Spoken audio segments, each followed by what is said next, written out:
जय Hind.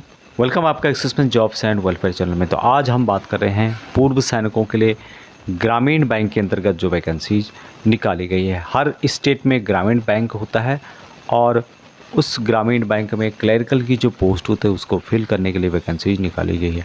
Total vacancies की बात की जाए तो 13,200 के करीब ये वैकेंसीज है, जिसमें कि 7,972 वैकेंसीज मात्र क्लरिकल की पोस्ट ऑफिस असिस्टेंट की है।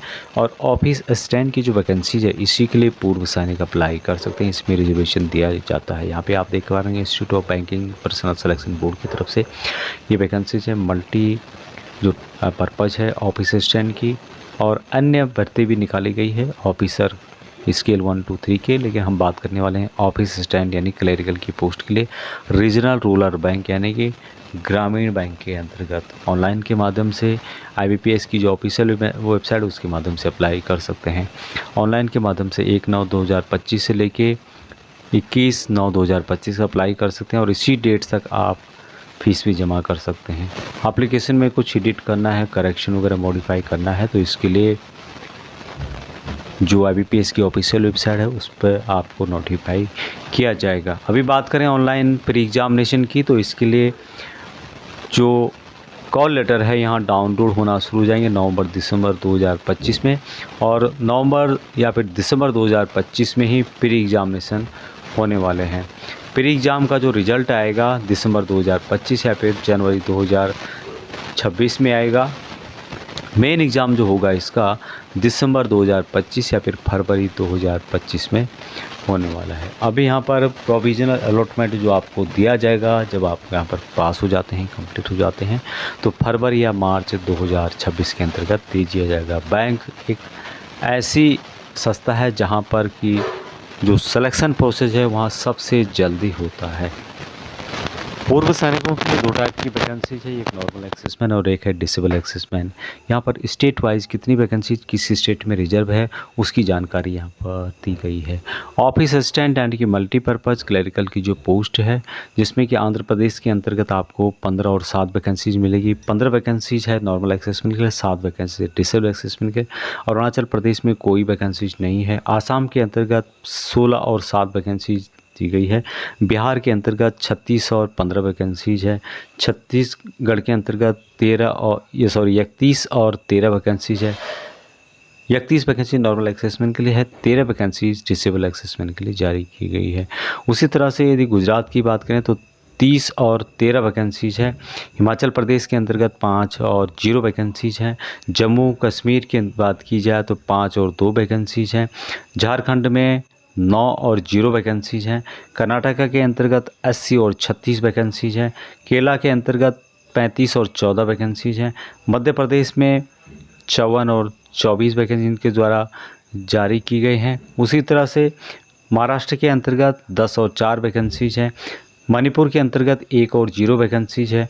मेघालय के अंतर्गत 1, 0 और 0 वैकेंसीज है। मिजोरम में 3 और 1 वैकेंसीज है। उसी तरह से नागालैंड के अंतर्गत 0, 0 वैकेंसीज हैं। उड़ीसा के अंतर्गत यहाँ पर 30 और 13 वैकेंसीज हैं। उसी तरह पांडुचेरी की बात की जाए तो 1 और 0 वैकेंसीज हैं। पंजाब में 5 और 2 वैकेंसीज है। राजस्थान के अंतर्गत 172 और 78 वैकेंसीज है। हरियाणा में 19 और 8 वैकेंसीज है। तमिलनाडु के अंतर्गत 46 और 21 वैकेंसीज है। तेलंगाना में जो वैकेंसीज है 45 और 20 वैकेंसीज है। त्रिपुरा के अंतर्गत 5 और 2 वैकेंसीज है। उत्तर प्रदेश के अंतर्गत 100 और 45 वैकेंसीज है। उत्तराखंड में जो वैकेंसीज है 22 और 9 वैकेंसीज है। और वेस्ट बंगाल के अंतर्गत 14 और 7 वैकेंसीज है।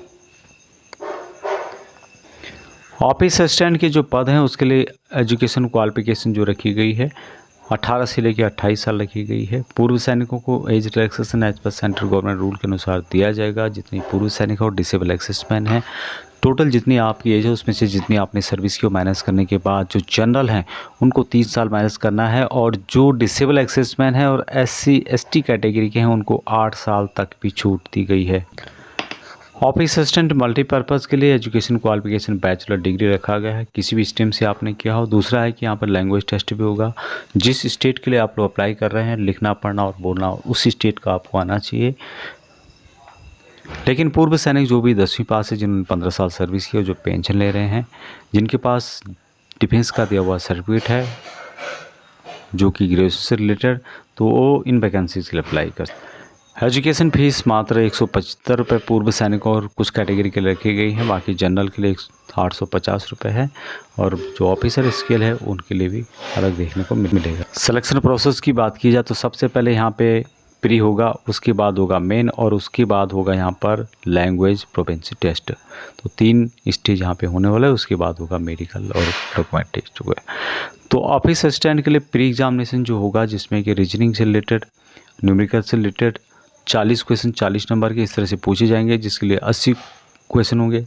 80 मिनट का 80 टोटल मार्क का होगा और जिसके लिए कि 45 मिनट का टाइम दिया जाएगा। प्री में जो क्वालिफाइड कर जाता है उसके लिए होगा मेन एग्जामिनेशन और मेन एग्जामिनेशन में रीजनिंग 40 क्वेश्चन होंगे 50 नंबर के, कंप्यूटर नॉलेज होगा 40 क्वेश्चन 20 नंबर के, जनरल अवेयरनेस 40 क्वेश्चन होंगे 40 नंबर के, इंग्लिश लैंग्वेज 40 क्वेश्चन 40 नंबर के, हिंदी लैंग्वेज जो होगा यहाँ पे 40 क्वेश्चन 40 नंबर के, न्यूमेरिकल एबिलिटी की 40 क्वेश्चन 50 नंबर के, 200 क्वेश्चन होंगे 200 नंबर के दिए जाएंगे और इसके लिए जो टाइम टोटल दिया जाएगा 120 मिनट का होगा। और ध्यान रहे कि सेक्शनल कट ऑफ यहाँ पर होने वाला है। जिस सेक्शन में आप घुसोगे, जो टाइमिंग दी गई है उससे पहले आप वहाँ पर बाहर नहीं निकल सकते, उस टाइम तक आपको वहाँ पर गुजरना होगा। अभी मेन एग्ज़ाम के बाद यहाँ पर जो होगा लोकल लैंग्वेज टेस्ट होगा और यहाँ पे बताया गया है कि जो कैंडिडेट जिन्होंने कि 8वीं या फिर उससे ऊपर की जो पढ़ाई है वहाँ उसी स्टेट से की है, तो आप को उस स्टेट का लैंग्वेज टेस्ट नहीं देना होगा। लेकिन जिन्होंने ऐसा नहीं किया है उनके लिए लोकल लैंग्वेज ज़रूर रखा गया है, टेस्ट होगा इसका। और जिसके लिए कि 6 महीने तक आप जब ज्वाइनिंग हो जाएंगे उसके 6 महीने बाद यहाँ टेस्ट होगा। अप्लाई करने के लिए IBPS की जो ऑफिशियल वेबसाइट है www.ibps.in के माध्यम से आप अप्लाई कर सकते हैं। एक बात ध्यान रखना होगा कि ये ग्रामीण बैंक की वैकेंसीज है और स्टेट के अंतर्गत ही जॉब रहने वाली है। इसके लिए दूसरे स्टेट में जाने की आवश्यकता नहीं होती। दूसरा है कि 1/9/2025 से लेके 21/9/2025 तक आपको अप्लाई करना होगा। अभी जो सर्विंग सोल्जर्स हैं आर्मर्ड फोर्सेस में और बहुत से में रिटायर आ रहे हैं या पूर्व सैनिकों के जो कोटा है उसके अंतर्गत अप्लाई करना चाहते हैं, तो उनको यहाँ पर परफॉर्मा भी कंपिटेंट अथॉरिटी हैं वहाँ से साइन करके देना होगा। दूसरा है कि जो 20/9/2026 या उससे पहले रिटायर आ रहे हैं वही इन वैकेंसीज़ के लिए अप्लाई कर सकते हैं, यानी कि बेनिफिट उठा सकते हैं एक्सिसमेंट कोटे के अंतर्गत। लेकिन आपको 20/9/2026 से पहले रिटायर आना होगा।